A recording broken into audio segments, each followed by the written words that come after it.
Perhaps about a week ago, I did a video where I taste tested one of my local grocery stores. Was the store brand, in fact, the Kroger brand of eggnog. Eggnog is one of those things that you're either a big fan of, there's nobody in the middle, and the other group just can't stand it. The latter, likely, they voted for Joe Biden.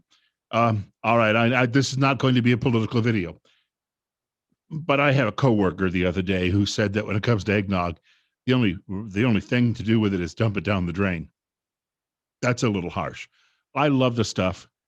Good eggnog, that is. I think that people who complain say, well, it tastes like this or it tastes like that. It has the consistency of a milkshake. I find it to be generally quite tasty.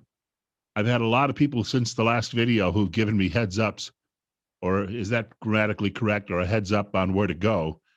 Yes, they tell me where to go all the time. Boom. But no, they shared with me some ideas on some local producers, and people always have a lot of what you might call loyalty to some local producers. No matter where I've ever lived, someone says, "Oh, the best eggnog in the world is from such and such dairy, just a mile down the road," and that's possibly true. But we tend to, if the only world you know is that little concentric circle where you live, I guess I can see that.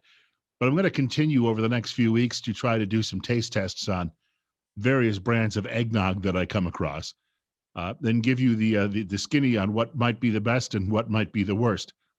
I found this on a grocery store shelf. I'm looking over here at my camera. See, that's what I'm doing. I'm not trying to ignore you. I'm looking over here to make sure that you can actually see it. And this comes from the Silk product. They do an imitation milk if you know who they happen to be. So if you want soy milk or almond milk, and there's a big battle going on right now on whether they can even call it milk because it does not come from a cow. So I bought some of this with the idea that I would taste it. And I guess it's supposed to be healthier than regular eggnog. And I poured some in a glass here, and I thought I would take a sip and render a verdict. Well, it doesn't really smell like eggnog. But then again, I don't have much of a sense of smell. Never did. It's got nothing to do with COVID. So let's take a taste.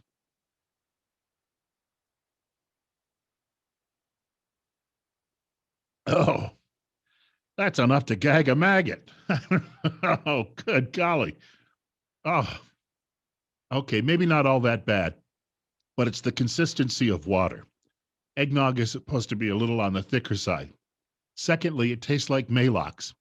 Maalox, I don't even know if the product still exists any longer, but back in the day, I used to sometimes have, well, call it issues when I was eating spicy foods and the like, and so I would take a swig of Maalox, which was a product that would calm your stomach, but it tasted like someone had ground up all of the chalk from your old elementary school classroom. This is about that. And I've tasted some of the other Silk products, which I think are fine, but on this case, all I can say is they better go back to the drawing board. If you've got any suggestions for what I should try, please drop me a line. You can do that in the comments section below. You can also subscribe to our videos by clicking on that button on the page. Bill Colley is my name, and I'll be joined by Jake Smith as well for a lengthier video this weekend. Talk a little bit about the still